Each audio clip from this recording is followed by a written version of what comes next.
એટલે નગર શેઠ ગયા, પગે લાગ્યા સાધુને અને કીધું કે અહીંયા કેમ બેઠા છો? તમારે અમારા લાયક કાંઈ કામકાજ હોય તો કહેવું જોઈએ. અમને તો આજ ખબર પડી કે અહીં તમે 3 દિવસ ત્યાં બેઠા છો. અમારા જેવું કાંઈ કામકાજ હોય તો કયો. ત્યારે એ સંત મહાત્મા એટલું બોલ્યા કે તારે દીકરા દીકરી કેટલા છે? કે 2 દીકરા છે ને 1 દીકરી છે. હું આ ગામનો નગર શેઠ છું. તો કે મારે તારી દીકરી હારે લગ્ન કરવા છે.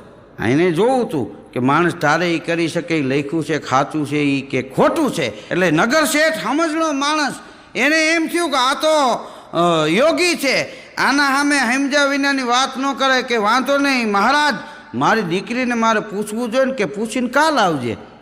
એ નગર શેઠ ઘેરે ગયા, વાત ન કરી, પણ રાતે પડખા ફરતા હતા. આખો પરિવાર હોઈ ગયો. 2-3 વાર બેઠા થયા ને પાછા હુતા ને પડખા ફરતા હતા ને, તો દીકરી વાતને કળી ગઈ કે બાપુજી શું છે આજ તમને કેમ નીંદર નથી?